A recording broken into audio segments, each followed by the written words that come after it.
بسم اللہ الرحمن الرحیم۔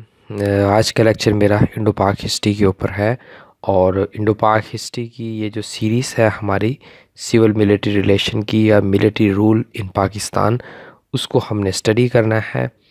اور اس میں یہ ہے کہ ہم تمام جو 4 ملیٹری جنرلز گزرے ہیں جنہوں نے پاکستان میں رول کیا ہے، ان کو اسٹڈی کرنے سے پہلے میں نے ایک بیسک سٹرکچر کا لیکچر بنایا ہے، جس کے ذریعے ہم یہ اندازہ لگا سکتے ہیں کہ وہ کون سی بنیادیں ہو سکتی ہیں جن کی وجہ سے کسی ملک کے اندر کوئی ملٹری انٹروین کرتی ہے، ملٹری ٹیک اوور کرتی ہے، اور اپنی مارشل لا کے ذریعے ملک کے اوپر رول کرتی ہے۔ تو یہ اس کا پہلا لیکچر ہے، اور پھر اس کے بعد دوسرا لیکچر ہمارا ایوب خان کا ہوگا، پھر general Yahya Khan, general Zia ul Haq and then Musharraf. اس کو پھر ہم باری باری اسٹڈی کریں گے۔ تو اس میں یہ میرا نام ریسرچ میں نے کیا ہے اس کو مختلف پلیٹ فارم سے۔ اس کے اوپر میرا ایک لیکچر پہلے بھی اویلیبل ہے، لیکن ایک تو وہ لیکچر مطلب کافی اولڈ ہو چکا ہے، دوسرا یہ ہے کہ وہ وداؤٹ سلائیڈز ہے۔ تو اس وقت میں نے تو انہیں کو اسی طرح ہی بنا دیا تھا، لیکن اب میں ان سب لیکچرز کو ماڈرنائز کر رہا ہوں تاکہ اسٹوڈنٹ کے لیے زیادہ آسانی پیدا ہو۔ تو یہ میرا سوشل لنک ہے، پھر یہ میرا نام، یہ پہلا لیکچر وائی ملٹری انٹروینس۔ اب ہم اس کی سٹارٹ کی جانب چلتے ہیں۔ تو پہلی جو ہماری سلائیڈ ہے کہ ہسٹری آف ملٹری انٹرونشن۔ دیکھیں، ملٹری کی اگر ہم انٹرونشن پڑھیں تو ہم زیادہ سے زیادہ جتنی بھی ہم اسٹڈی کر لیں، 1000 2000 سال 3000 سال بھی پیچھے چلے جائیں، تو جن ممالک کے اندر کوئی بادشاہت قائم ہوتی تھی یا کوئی لوکل کنگڈم قسم کی حکومتیں ہوتی تھیں یا بڑی امپائر بنتی تھی، تو وہ ملٹری رول کے اوپر بنتی ہوتی تھی۔ ملٹری ہی ان کو پاور سپورٹ کرتی ہوتی تھی، اور اس کے بنا پر وہ اپنی حکومتیں چلاتے ہوتے تھے۔ اب صرف اتنا فرق ہے، پہلے بادشاہ ہوتے تھے لیکن پاور تب بھی ملٹری ہی کے پاس ہوتی تھی، لیکن اب صرف چینجنگ یہ آئی ہے کہ جو بادشاہت ہوتی تھی اس سے چینج ہو کر صرف اب پریزیڈنٹ اور پرائم منسٹر آ گئے ہیں، یہ فرق ہے، لیکن ابھی بھی اس کی اہمیت اتنی ہی ہے۔ اگر ہم دیکھیں تو اس میں رومن فورسز ہیں، انہوں نے اپنی پاورفل ملٹری کے ذریعے دنیا میں رول قائم کیا۔ ایک اور بات یہاں پر یہ ہے کہ پہلے جو ملک کی فتوحات ہوتی تھی یا ملک کی باؤنڈری ہے وہ ملٹری پاور طے کرتی ہوتی تھی، لیکن اب سسٹم چینج ہو گیا ہے۔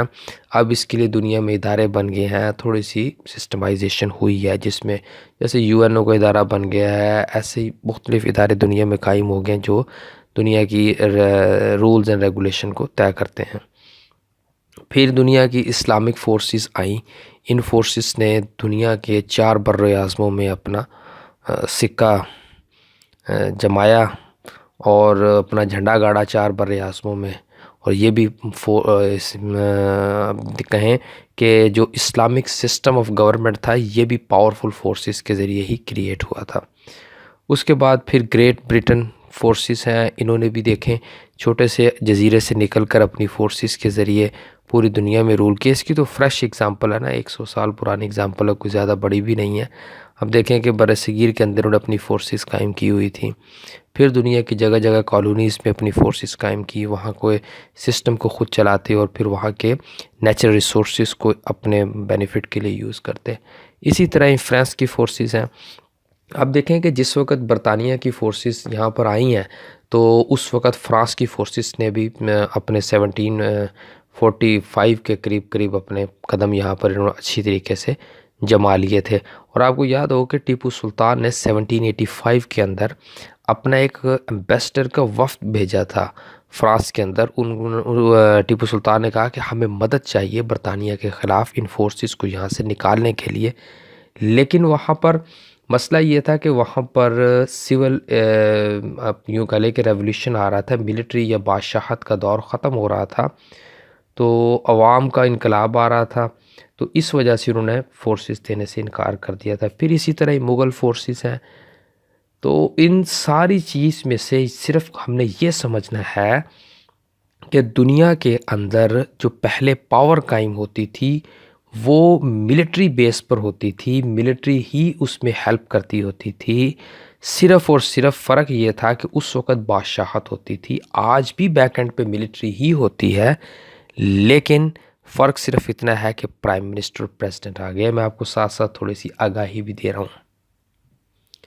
اس کے بعد ملٹری ٹو ڈیموکریٹک سسٹم کیسے آیا، یعنی کہ آپ دیکھیں کہ جہاں پر ملٹری فرنٹ پہ ہوتی تھی وہاں سے ملٹری کو بیک پر کر دیا ہے، پریزیڈنٹ اور پرائم منسٹر اب سامنے آ گئے ہیں اس میں۔ جو 17ویں سینچری ہے اس کے اختتام کے اوپر اور پھر 18 سینچری کے اختتام پر یہ چینجز آنا شروع ہوئی۔ اب دیکھیں کہ جس وقت امریکہ آزاد ہوتا ہے برٹش امپیریلزم سے 1776 کے اندر، تو اس کے بعد یہاں پر ڈیموکریٹک سسٹم آنا شروع ہو گیا۔ تو جو ملٹری تھی اس کو بیک پر لے کے گیا ہے، لیکن میں اس کو بتاؤں گا امریکہ کے اندر ایسا نہیں ہوتا ہے۔ امریکہ کے جو پریزیڈنٹ ہیں ڈونلڈ ٹرمپ، وہ 1 منٹ بھی نہیں چل سکتے پینٹاگون ملٹری کے بغیر، CIA کے بغیر، یہ ساری باتیں بنی ہوئی ہیں، وہ ان کو پراپر گائیڈ کر رہے ہوتے ہیں۔ میں آپ کو چھوٹی سی اگزامپل دے دیتا ہوں کہ آپ دیکھیں کہ جو پریزیڈنٹ اوباما ہیں وہ کتنے عرصے سے چیخ رہے ہیں کہ ہم افغانستان سے اپنی فوجیں نکال لیں گے، افغانستان سے فوجیں نکال لیں گے۔ اب نکال رہے ہیں 2010 میں، 12 میں، 13 میں، 15 میں تو بالکل چلے جائیں گے، 18 میں تو جواز ہی نہیں رہتا ہے نا۔ ٹرمپ نے بھی آتے ہی کہا کہ ہم نکال لیں گے 45 دن کے اندر۔ کدھر گئی ہیں فوجیں؟ بھائی یہ نہیں نکلیں گی۔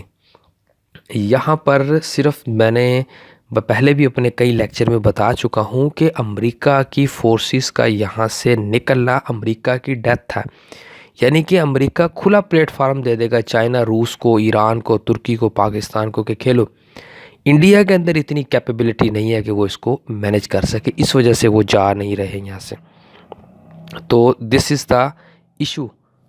تو بہرحال یہ ہمارے لیے ایک ایگزامپل بن کے دنیا کے سامنے آئی ہے کہ امریکہ کے اندر ملٹری انٹروین نہیں کرتی، لیکن بیک اینڈ پہ سارا ملٹری چلا رہی ہوتی ہے، پینٹاگن CIA چلا رہی ہوتی ہے۔ تو اس کے بعد امریکہ کے اندر آہستہ آہستہ جو ڈیموکریٹک سسٹم تھا، جو سول گورنمنٹ تھی، وہ آگے آنا شروع ہوئی اور اس کے بعد ملٹری بیک پر جانا شروع ہوئی۔ لیکن میں ملٹری کی بیک پر جانے کی وجوہات آگے چل کر بتاؤں گا کہ وہ کیوں بیک پر گئی ہیں۔ پھر اسی طرح گریٹ برٹن کے اندر بھی ڈیموکریٹک سسٹم آنا شروع ہو گیا تھا، یعنی کہ عوام کی جو خواہشات ہے یا جو ان کے حقوق تھے وہ انہوں نے پرووائڈ کرنے شروع کر دی۔ دیکھیں ملٹری کی میں یہاں پر ایک اور انفارمیشن دوں کہ ملٹری کی انٹرونشن کی ایک بہت وجہ یہ ہوتی ہے کہ جس وقت سول گورنمنٹ یا پولیٹیکل گورنمنٹ عوام کے حقوق پرووائڈ کرنے میں فیل ہو جاتی ہے تو اس وقت ملٹری مارشل لا لگتے ہیں۔ تو یہ ممالک کافی حد تک کامیاب رہے کہ عوام کے حقوق ان کو دے سکے، اس وجہ سے یہاں پر اتنا زیادہ ایشو نہیں ہے۔ پھر اس کے بعد فرانس کا ریولوشن آیا۔ فرانس کے ریولوشن میں 1789 سے آن ورڈ فرانس کا ریولوشن شروع ہوتا ہے، تو اس میں تھوڑی سی چینجنگ آتی رہی، کبھی بادشاہ، پھر کبھی ڈیموکریٹک سسٹم، لیکن آہستہ آہستہ فرانس بھی اس پر اوور کم آ گیا، تو انہوں نے اپنے ڈیموکریٹک سسٹم کو پاورفل کر لیا تھا۔ اس کے بعد جو پرابلم ہے نیولی انڈیپینڈنٹ کنٹریز، یعنی کہ جو نئی نئی ملک آزاد ہوتے ہیں، ان کے ساتھ کیا مسئلے ہوتے ہیں؟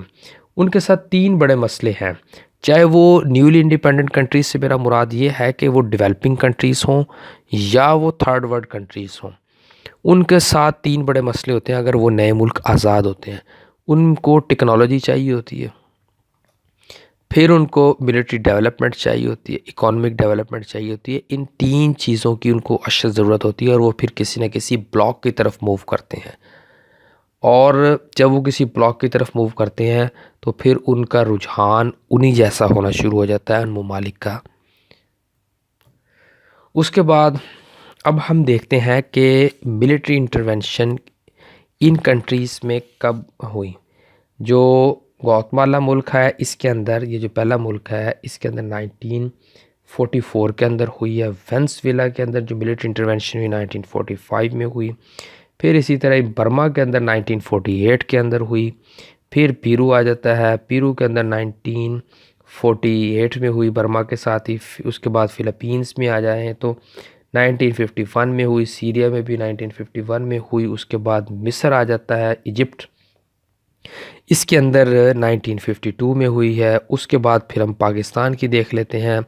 پہلی پاکستان میں ایوب خان نے ملٹری انٹرونشن کی، وہ 1958 ہے۔ پھر جنرل یحییٰ خان ہے، وہ 1969 ہے۔ پھر جنرل ضیاء الحق ہے، وہ 5 جولائی 1977 ہے، یعنی کہ 1977۔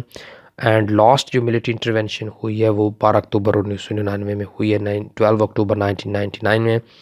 پھر اس کے بعد انڈونیشیا کی ہم مثال تھے 1959 میں، پھر لاؤس کی مثال ہے، یہ بھی 1959 میں۔ یہ میں اس کی آپ کو ڈیٹیل لاؤس کی آپ کو پرووائڈ کروں گا اس کے اندر جو میرا لیکچر ہوگا کولڈ وار کے اوپر۔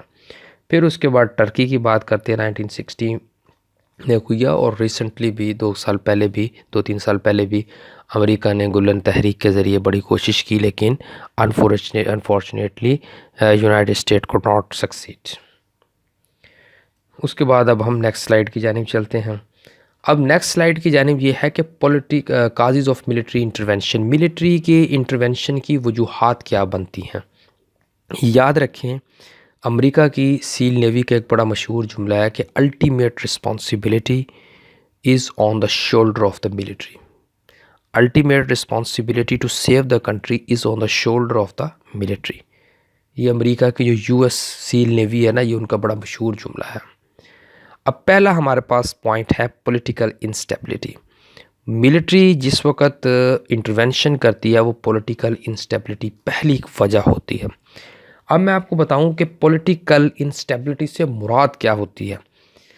دیکھیں ایک طرف 22 کروڑ عوام ہے، پاکستان کی مثال دیتا ہوں میں، دنیا کے ہر ملک کے لیے فٹ ہے۔ دوسری طرف آپ کے گورنمنٹ آفیسرز ہیں، ان گورنمنٹ آفیسرز نے ہمارے جو 22 کروڑ عوام لوگ ہیں ان کو ان کے حقوق مہیا کرنے ہیں، لیکن ان حقوق کو لے کر کس نے دینا کہ ایسے چلے، اس کے لیے پولیٹیکل لوگ الیکٹ ہوتے ہیں اور ان کو عوام الیکٹ کرتی ہے اور ان کو اسمبلیوں میں بھیجتی ہے، اور یہ جو گورنمنٹ ہوتے ہیں یعنی کہ جو ملازمین ہیں گورنمنٹ کے، یہ ان کو گائیڈ کرتے ہیں کہ میرے علاقے میں یہ مسئلہ، آپ یہ کام کریں، یہ اسکیم لے کے آئے، ہمارے علاقے میں یہ ضرورت ہے۔ وہ جو پولیٹیکل لوگ ہوتے ہیں وہ اس علاقے کے لوگوں کے زیادہ قریب ہوتے ہیں، اور گورنمنٹ کے جو ملازم ہوتے ہیں ان کا تو کام ہوتا ہے کہ جو پولیٹیکل لوگ کہیں گے، جو ان کے علاقے کے لوگوں کی وش ہے وہ آپ نے پوری کرنی ہے۔ جس وقت یہ پولیٹیکل لوگ عوام کے حقوق پرووائڈ کرنے میں ناکام ہو جاتے ہیں تو ملٹری پھر جو ہے آہستہ آہستہ اس طرف سوچنا شروع کر دیتی ہے۔ میں آپ کو چھوٹی سی مثال دیتا ہوں۔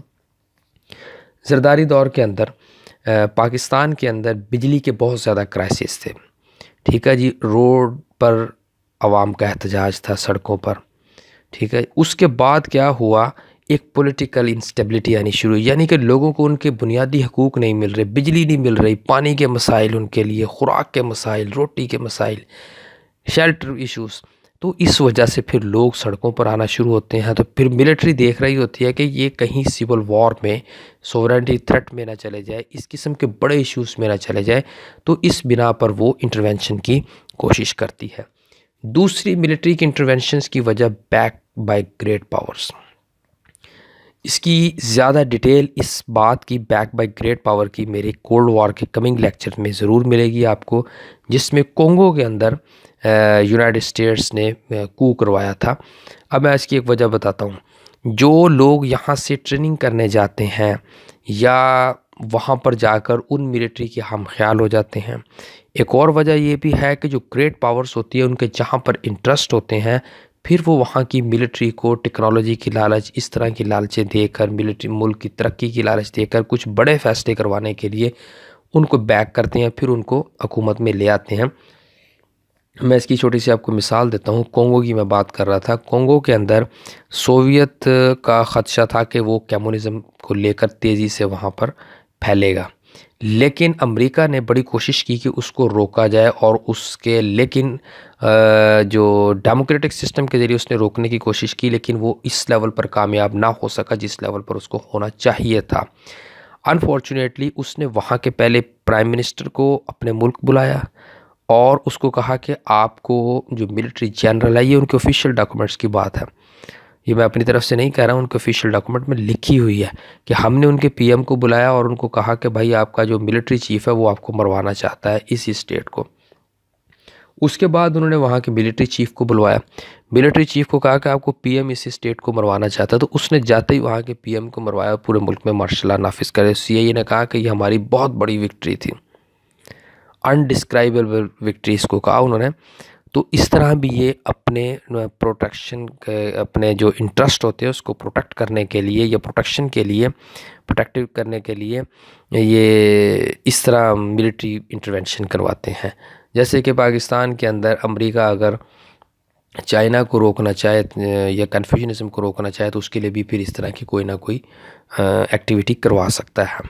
پھر اس کے بعد wish to political power, military کے کچھ جنرلز کے اندر یہ خواہش ہوتی ہے کہ وہ پولیٹیکل پاور یا اقتدار کو سنبھالنے کی خواہش کریں۔ اس کی مثال میں آپ کو چھوٹی سی دیتا ہوں کہ جو پاکستان کا پہلا مارشل لا لگا، اس کی بہت ساری وجوہات میں سے ایک وجہ یہ بھی تھی کہ جو پاکستان کے گورنر جنرل تھے غلام محمد، انہوں نے جو ان کی کیبنٹ تھی اس کے اندر ایوب خان کی شمولیت اختیار کی، تو جس کی وجوہات کی بنا پر انہوں نے انٹرونشن کی، پھر بعد میں مارشل لا لگایا 27 اکتوبر کو۔ پھر اس کے بعد پھر کچھ ٹریڈیشنز بھی ہیں، روایات بھی ہونا۔ اس روایات سے کیا مراد ہے؟ کچھ ایشیا میں دیکھیں ملک ایسے ہیں کہ آپ کو ان میں بار بار فوجی مداخلت نظر آئے گی، تو جب ایک بار اس طرح کا کام ہو جاتا ہے نا، پھر اس کے لیے کہتے ہیں کہ آسانی پیدا ہو جانا۔ جب کوئی اس طرح کے مسئلے ہوتے ہیں تو وہ پھر فوراً ان کی کوئی روایات مطلب اس کو فالو کرتے ہوئے کہ اچھا جی پہلے بھی لگ چکا تھا، کوئی اتنا مسئلہ نہیں ہوا، دوبارہ پھر لگا دیں۔ اس کے بعد ہے جی مائنڈ سیٹ۔ مائنڈ سیٹ یہ ہے کہ جو ڈیولپنگ کنٹریز یا جو تھرڈ ورلڈ کنٹریز ہوتی ہیں ان کے اندر سب سے زیادہ جو ڈسپلنڈ ادارہ ہوتا ہے وہ آرمی ہوتی ہے۔ تو ان کے مطابق جب کوئی دوسرے سول ادارے اس لیول پر پرفارمنس نہیں دے رہے ہوتے ہیں تو پھر یہ سمجھتے ہیں کہ ہمیں انٹرونشن کر کے کچھ چینجز لانی چاہیے۔ اس کے بعد ہمارے پاس نیکسٹ پوائنٹ ہے سوورینٹی تھریٹ۔ سوورینٹی تھریٹ کیا ہے؟ سوورینٹی تھریٹ سے یہ مراد ہوتا ہے کہ آپ کے ملک کی جو سالمیت ہے، جو آپ کے ملک کے اندر آزادی سے رہنے کا جو اختیار ہے، آزاد گورنمنٹ بنانے کا اختیار ہے، وہ خطرے میں پڑ جائے، آپ کی سالمیت پورے ملک کی خطرے میں پڑ جائے، یا آپ کو باہر سے کوئی آ کر رول کرنا لگ جائے، اس کو کہتے ہیں سوورینٹی تھریٹ میں۔ تو جس وقت ملٹری دیکھتی ہے کہ سوورینٹی تھریٹ ہو رہا ہے تو وہ فوراً انٹرونشن کرنے کی کوشش کرتی ہے۔ میں آپ کو اس کی مثال جنرل ضیاء کے مارشل لا سے دے سکتا ہوں کہ اس وقت جنرل ضیاء کے مارشل لا کے دوران بھٹو صاحب کی حکومت نے بنگلہ دیش علیحدہ کروایا، پھر حالات بہت زیادہ خراب ہو گئے اور پاکستان کی ISI کو پتہ تھا کہ سوویت یونین تیزی سے آگے بڑھے گا اور پاکستان کی طرف اشارہ ہے، تو ہماری ملٹری نے یہ سمجھا کہ ہماری گورنمنٹ سے یہ مینج نہیں ہوگا، جیسے انہوں نے بنگلہ دیش دیا ہے اور ملک کے مزید ٹکڑے نہ کروا دیں، تو پھر جنرل ضیاء الحق نے اس کو مینج کیا اور انہوں نے کامیابی سے روس کو ٹکڑے ٹکڑے کیا اور واپس بھیج دیا۔ اس کے بعد اب ہمارے پاس اس سلائیڈ کا آخری پوائنٹ یہ ہے کہ کرپشن کی ہم بات کرتے ہیں۔ یہ ایک نئی ٹرم انٹروڈیوس ہوئی ہے، یہ پہلے نہیں تھی۔ جس وقت کسی دیکھیں کہ جو پولیٹیکل آدمی کا جب ایمان خراب ہوتا ہے نا تو وہ کرپشن کی جانب چلتا ہے، اس سے ملک بری طرح نقصان کا شکار ہوتا ہے۔ آپ دیکھیں کہ اکانومک کرائسس آ جاتے ہیں، ملک کی سالمیت بھی داؤ پر لگ جاتی ہے۔ آپ کو میں اس کی مثال دیتا ہوں کہ گزشتہ 2 حکومتوں نے اس قدر قرضہ لیا کہ پاکستان کے جو نیوکلیئر ایسٹس ہیں ان کو داؤ پر لگا دیا۔ ٹھیک ہے جی، اس وقت دنیا میں بہت پہلے ہی یہ ایک ٹرم یوز ہو رہی تھی لیٹس بائی پاک نیوکس کے نام سے، نیو یارک ٹائم میں بھی چھپی یہ بات کہ آئیے پاکستان کے نیو خریدتے ہیں۔ ان کی کوشش تھی کہ کسی طرح اپنے لوگوں کو اوپر بٹھایا جائے اور وہ اس قدر ڈیٹ لیں اور اس میں سے وہ کرپشن کریں گے، کرپشن کے بعد پاکستان مشکل میں آ جائے گا، ان سے یہ واپس نہیں کیا جائے گا ڈیٹ، اور وہ اپنے پھر نیوکس ہمارے ہینڈ اوور کریں گے 100 بلین میں۔ اچھا، اس کے بعد ملٹری کی انٹرونشن کی کچھ فارم ہیں۔ یہ تو اسباب تھے نا، یعنی کہ ملٹری جس وقت اوورٹیک کرتی ہے تو اس کی کس قسم کی شکلیں ہوتی ہیں۔ تو اس میں پہلی شکل تو یہ ہے کہ جس کو ہم پروٹیکشن آف کانسٹیٹیوشن، آئین کے محافظ بھی کہتے ہیں۔ یہ آتے ہیں جی کہ جیسے کہ ایوب خان کے دور کے اندر پاکستان میں آئینی مسائل کا ایشو تھا، یعنی کہ آئینی مسائل چل رہے تھے، کانسٹیٹیوشنل ایشوز تھے، ان کو ریزالو کرنے کے لیے بھٹو صاحب کہتے جنرل ایوب خان آئے، پھر 1962 کا کانسٹیٹیوشن بنایا جس میں بنگلہ دیش کا انہوں نے مسئلہ کافی حد تک سالو کر دیا تھا، ان کا لینگویج کا ایشو بھی سالو کیا تھا۔ پھر اس کے بعد direct intervene for revolutionary changes, military direct intervene کرتی ہے، اس میں پھر بہت ساری چینجز لے کر آتی ہے۔ پھر اس کے علاوہ جو اگر ہم ڈیولپ کنٹریز میں دیکھیں تو یہ آتے ہیں سول گورنمنٹ کی ہیلپ کے لیے، جیسے کہ آپ دیکھیں کہ باہر کے ممالک میں جب ملک کسی کرائسس کا شکار ہوتا ہے تو وہ آرمی کو بلاتے ہیں، وہ ان کا مسئلہ سالو کرتی ہے، آرمی واپس اپنی بیرکوں میں چلے جاتے ہیں، بیرکس میں۔ تو ایک ڈیولپ کنٹریز میں تو یہ ہوتا ہے، لیکن جو انڈر ڈیولپ کنٹریز ہیں یا آپ تھرڈ ورلڈ کنٹریز کہہ سکتے ہیں، ان میں یہ سچویشن ہوتی ہے۔ پھر اس کے بعد فائنل ایک شخص ہے، اس نے اپنا انالیسس دیا ہے کہ ملٹری انٹرونشن کیوں کرتی ہے، تو اس نے ایک انالیسس دیا ہے جی بلیک میل کا۔ اس نے کہا کہ فوج بعض سچویشن میں جو کمزور سول حکومت ہوتی ہے ان پر دباؤ ڈال کر کوئی مخصوص قسم کی جو فارن پالیسی ہوتی ہے وہ امپلیمنٹ کروانا چاہ رہی ہوتی ہے، تو ان کو اس کے اوپر مجبور کرتی ہے۔ دوسرا، frequent changes in civil government, اس نے کہا کہ جس وقت بار بار حکومتیں آ رہی ہوں تو اس سے پولیٹیکل کرائسس پیدا ہوتی ہے۔ آپ دیکھیں کہ 1955 سے 1958 تک پاکستان کے اندر 5 پرائم منسٹر آئے گئے ہیں، تو اب پھر وہاں پر ملٹری کیا کرے؟ وہ کہتے ہیں کہ کسی قسم کا ان سے سسٹم ہی نہیں چل رہا ہے، تو ایک یہ وجہ بھی ہوتی ہے۔ پھر اس کے بعد وہ سب سے بری جو اگزامپل کہتے ہیں نا، جس کا کوئی پتہ نہیں ہوتا، تو وہ ہے ڈائریکٹ کنٹرول آف پاور۔ اس کے بعد ہے جی ultimate responsibility to save countries in the shoulder of the military, U S navy seal کا یہ جملہ ہے، اس کے اوپر ہی آخری حل چل رہا ہوتا ہے۔ پھر اس کے بعد ہمارے پاس آتا ہے کہ جس وقت ملٹری انٹروین کر لیتی ہے تو اس کے پازیٹیو امپیکٹ کیا ہوتے ہیں، یہ پازیٹیو افیکٹ کیا ہوتے ہیں۔ اس میں سب سے پہلی چیز جو ہے وہ ویل ایڈمنسٹریشن ہوتی ہے۔ فوج کے آنے سے ادارے کے اندر ایڈمنسٹریشن بہت بہتر ہو جاتی ہے، لوگ اپنا ٹائم پر ڈیوٹی کرتے ہیں، ٹائم پر اپنا گھر جاتے ہیں۔ This is the positive impact of well administration. ملک میں امن و امان کی صورتحال بحال ہو جاتی ہے، جس میں پیس آ جاتا ہے۔ نیشنل انٹیگریشن سب سے اہم چیز ہے، جس وقت ملٹری انٹروین کرتی ہے، مختلف قسم کی جو تحریکیں چل رہی ہوتی ہیں، جیسے کہ کوئی بلوچ تحریک ہے، کوئی پنجابی تحریک ہے، کوئی شیعہ سنی کا فساد ہے، وہ سارا ختم ہو جاتا ہے، کیونکہ بین لگا دیتی ہے، آپ کی فریڈم ختم، ٹھیک ہے جی، اس سے یہ چیزیں کنٹرول ہو جاتی ہیں۔ اس کے بعد ہمارے پاس ہے اینڈ بیڈ ایکٹیویٹیز، یعنی کہ رشوت جو کا بازار گرم ہوتا ہے وہ بند، کرپشن بند، پھر ہورڈنگ بند، ذخیرہ اندوزی ختم، بلیک مارکیٹنگ اینڈ، یہ بہت ساری چیزیں جو ہے نا وہ ختم ہو جاتی ہیں۔ اس کے بعد آپ دیکھیں کہ ریفارمز کی بات کریں تو پھر یہ بہت ساری ریفارمز لے کر آتے ہیں لوگوں کے لیے۔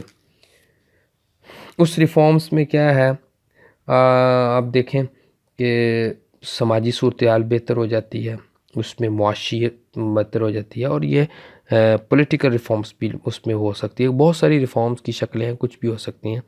پھر یہاں پر ان کے نیچے ویل ٹرینڈ گورنمنٹ آفیسرز آتے ہیں۔ آپ دیکھیں کہ جس وقت مشرف نے مارشل لا لگایا تو انہوں نے ایک جنرل کو لگایا، اس نے 1.5 سال کے اندر اندر جو ادارہ بالکل لاس میں جا رہا تھا وابڈا کا، اس نے اس کو اٹھا کر کھڑا کر دیا۔ اس کے علاوہ پھر آپ دیکھیں کہ لٹریسی ریٹ، الٹریسی کہہ دیا، یہاں پر یہ لٹریسی ریٹ آئے گا، یعنی کہ تعلیم کا یا شرح خواندگی کا معیار بڑھتا ہے آرمی کا۔ مشرف کے دور میں آپ دیکھیں کہ ایجوکیشن کا ریٹ اوپر گیا، پھر ایوب خان کا دور دیکھ لیں، پھر اس کے بعد ہے کہ more jobs and betterment for peoples, لوگوں کے لیے خوشحالی بھی آتی ہے اور نوکریاں بہت ساری نکلتی ہیں۔ آپ تمام پاکستان کے ملٹری دور دیکھ لیں، آپ کو آئیڈیا ہو جائے گا اس کا۔ اس کے بعد جو ایشو کیا ہوتے ہیں، ایشو یہ ہوتا ہے کہ آپ کو گورنمنٹ ہوتی ہے لیکن کانسٹیٹیوشن کوئی نہیں ہوتا، ملٹری کا کانسٹیٹیوشن کے مطابق چل رہے ہوتے ہیں. پھر ڈکٹیٹرشپ ہوتی ہے. ڈکٹیٹرشپ کا کیا مراد ہے یہاں پر؟ اس میں ڈکٹیٹرشپ سے یہ مراد ہوتی ہے جس کو ہم آمرانہ نظام حکومت کہتے ہیں. اس کے اندر آئینی حکومت تو ہوتی نہیں ہے، اور جو فیصلے لینے ہوتے ہیں وہ ایک آدمی لے رہا ہوتا ہے، عوام سے مشاورت نہیں ہوتی ہے، یا کوئی نیشنل اسمبلی میں جس میں لوگ مل کر مشورہ کرتے ہیں، وہ کام ختم ہو جاتا ہے. پھر اس کے بعد جو سول ایڈمنسٹریشن ہوتی ہے اس کے اوپر ملٹری کی ہیجمنی آ جاتی ہے. پھر اس کے بعد ریڈکشن ان فنڈامنٹل رائٹس. اب فنڈامنٹل رائٹس میں کیسے ریڈکشن ہوتی ہے؟ اگر فریڈم آف پریس ہے اس کے اوپر پابندی، ٹھیک ہے جی، فریڈم آف سپیچ کے اوپر پابندی ہو جاتی ہے. پھر لوگ اگر کوئی 4 لوگ اکٹھے نہیں کھڑے ہو سکتے، پبلک میٹنگ ہولڈ پر پابندی لگ جاتی ہے، لوگوں کی اکٹھے جلسے جلوس پر پابندی لگ جاتی ہے. اس قسم کی چیزیں ہوتی ہیں، یہ پھر آپ کو بیئر کرنی پڑتی ہیں ملٹری کے اندر. پھر اس کے بعد اگلا پوائنٹ ہمارے پاس gap between public and political people. جو عوام اور جو سیاسی لوگ ہوتے ہیں نا، ان کے درمیان جو گیپ ہوتا ہے جس میں عوام اپنے مسائل سیاسی لوگوں کو ڈسکس کرتی ہے، پھر وہ جا کر اسمبلی میں ڈسکس کرتے ہیں اور ان کو سولوشن لایا جاتا ہے، وہ کام ختم ہو جاتا ہے. پھر اس کے بعد پولیٹیکل ایکٹیویٹیز جو ملک میں چل رہی ہوتی ہیں وہ اختتام پذیر ہو جاتی ہیں. سو آج کا لیکچر اتنا ہی تھا. انشاءاللہ تعالیٰ میں کمنگ لیکچر کے اندر میرا ایوب خان کے اوپر لیکچر ہوگا. اس لیکچر کے اندر ہم سارا ملٹری پیریڈ ڈسکس کریں گے، اس میں کیا بینیفٹس تھے، کیا لاس تھے. Thank you. اس کو سننے کے لیے شکریہ.